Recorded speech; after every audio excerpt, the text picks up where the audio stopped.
Feels good to be back. Hey, it's Rory with searchandchow.com, and this is the Huawei MatePad Pro. And although it looks a lot like an iPad, it's named very similarly to an iPad, and also the software that it runs is very, very similar to the one that runs on the iPad. I actually think that this is more like the anti-iPad. Because you see, while the iPad is a really easy tablet to recommend someone who is looking for a tablet, I just don't see a single reason why anybody would buy this.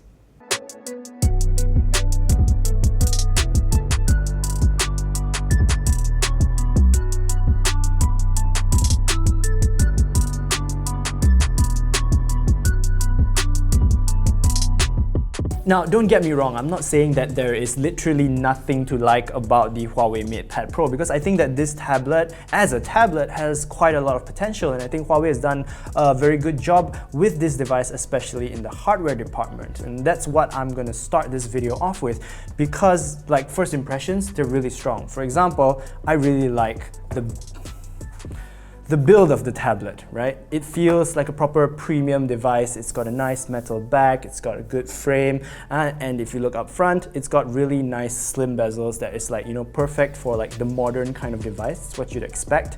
Unlike the iPad, which has a really fat chin and forehead, this one has like just really slim bezels all around, which is good. It feels premium, and for a premium tablet, that is always good news. It's also got really good performance because this tablet is powered by Kirin's latest processor, the Kirin 990. There's also a 5G version that's coming to Malaysia, but this one that I have here is the Wi-Fi only version. It's the same processor though. It also has 8 gigs of RAM and 256 gigs of internal storage. There's only one memory configuration, but you know, that's a pretty good memory configuration for like that will last you at least a few years. And you know, using it, swiping around with apps and stuff like that, I haven't noticed any kind of delay, so I mean, that's good news.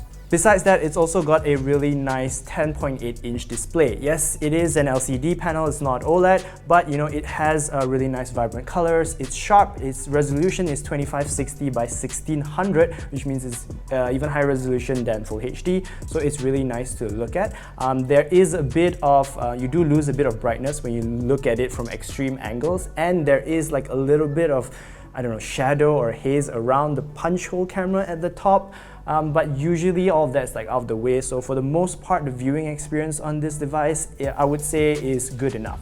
To complement that display, this tablet actually has a really nice set of quad speakers. So to find quad speakers on a tablet of this kind of form factor, which by the way I think is a really nice form factor, is, I would say, quite rare. Even something like the iPad Air that only has 2 speakers at the bottom, this has 4 speakers on both sides. So if you're watching stuff in like landscape, you know, you've got a really nice sort of well-balanced sound coming from both sides of your device. And it sounds good, it sounds full for a tablet, you know, it does lack a little bit in bass, and I do wish that it had a little bit more volume, but overall I think it will do really well as like a portable on-the-go media consumption device. There is, however, unfortunately no headphone jack, so you can't plug in headphones, and I think that is a really big bummer, because I mean, if the whole point of like the headphone jack was not enough space, like it's a tablet, I'm sure there's space for a headphone jack. You know, it's one of those things that I'm okay with not having on a smartphone nowadays, but like I would still really like to have on stuff like laptops and also a tablet. So now, as you can tell, there is no space on the bezel, or there's no fingerprint scanner at the back, so there is no fingerprint scanner, but there is a face unlocking feature, and it works really well. It's fast, and it works in both orientations, so regardless of which way, you only need to register your face once, and it will unlock, you know, whether you have it in landscape or portrait, which is really useful. You can also get the Huawei MatePad Pro with a bunch of accessories. So Huawei has a keyboard and an M Pencil that you can purchase separately. I think the keyboard and pencil come together as a combo, but they don't come with the tablet. You have to pay extra for that, which I guess is like, it kind of sucks, but again, like everybody else is doing it, so I guess it's not so bad. But as far as the equipment goes, so the M Pencil, I'm not a huge fan of. I think compared to like the Apple Pencil, even the first generation Apple Pencil, I think this is an inferior experience. You don't get any kind of tilt detection. There is pressure sensitivity, which is nice, but the texture of the tip on, for example, the glass surface isn't really as nice as the Apple Pencil, which is a bit disappointing. And also, there is a significant or like a noticeable delay when you're like putting stuff down onto the notepad. Like I can feel it, and that's not something that I feel with the Apple Pencil.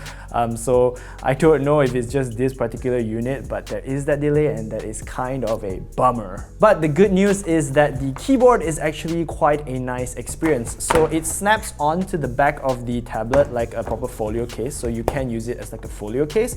But when you prop it up, so you have two levels of adjustment. You've got the first one, which is way too upright for anybody to use. I don't know why that's there. And then you've got the second one, which is a lot better. And the typing experience on this is unlike like a normal, like an iPad smart keyboard, right? Because that's like just like one piece designed to be like spill resistant and stuff like that. This is like a proper chiclet layout. It feels like proper chiclet keys. It has a very satisfying tactile bump. The keys do wobble a little bit more than I would like, but it's not like, I don't think it's like a deal breaker. So it's still a pretty nice typing experience, which is nice. I do, however, wish that the connection, the magnets from this part of the tablet that connects like this part, this magnet is a bit stronger, because the one that's down here is way stronger.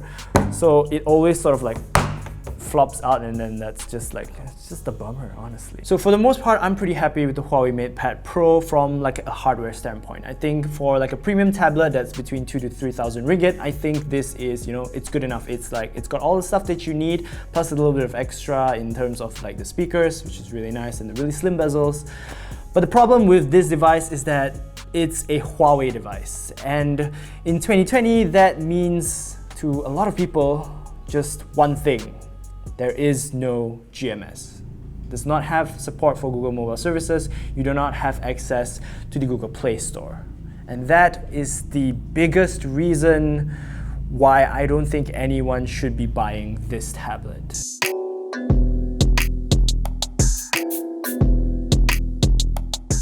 Now, if you think about all the strengths that I talk about with the Huawei MatePad Pro, it's got a great screen, it's got great speakers, for example. These two things make it, I think, a really good portable media consumption device. Something that's bigger than your smartphone, but you can bring along with you still, because, you know, it's a really nice form factor. And you can use to watch stuff like all your shows, your movies, your series. But you don't have access to the Play Store. That means you don't have access to Netflix. And trust me, I've tried to watch Netflix on the browser application for this device, like on like basically a web version of Netflix. You can't do that. Like, there's no way to do that.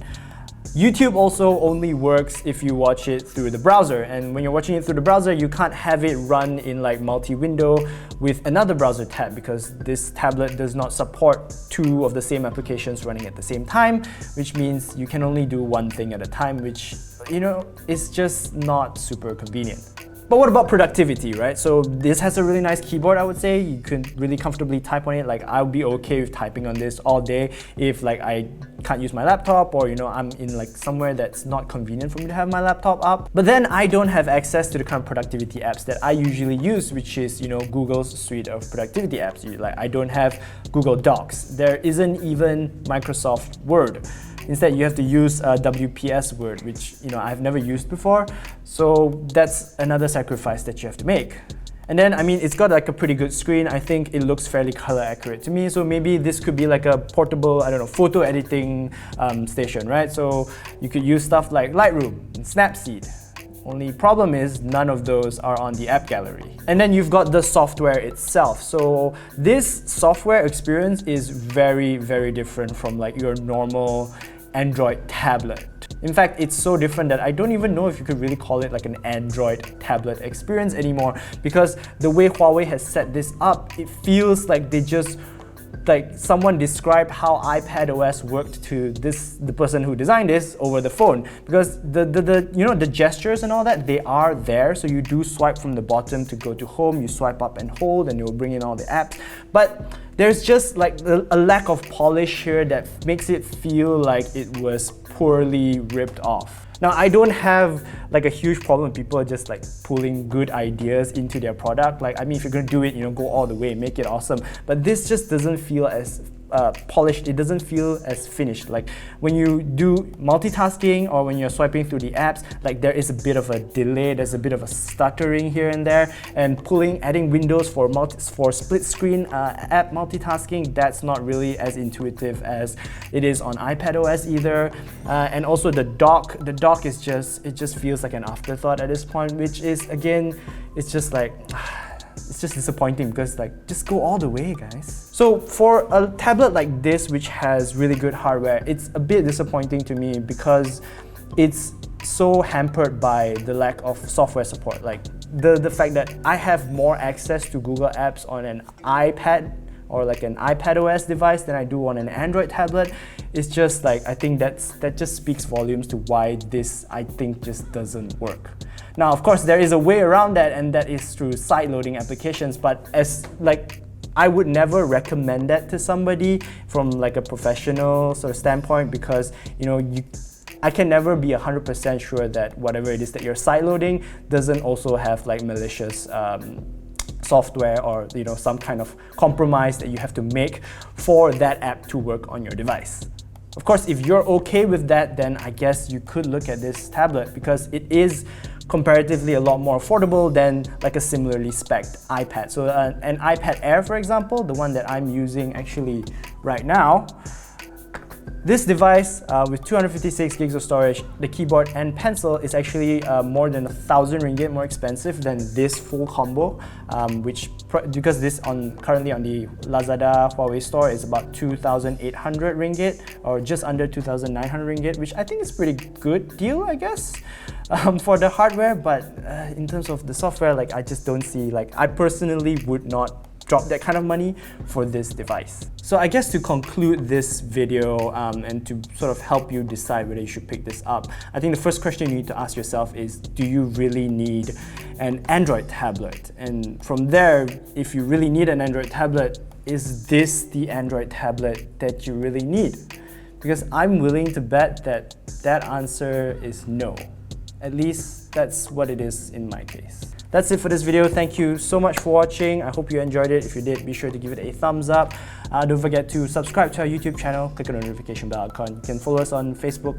You already know. And of course, our home will always be at soyachinchao.com. I'm really torn on this tablet. I would love to hear your thoughts though. Do you have one? Leave them in the comments below, and I will definitely read them, though I may not reply to all of them. Anyway, I'm Rory. Thank you so much for watching this video, and I'll see you in the next one. Bye.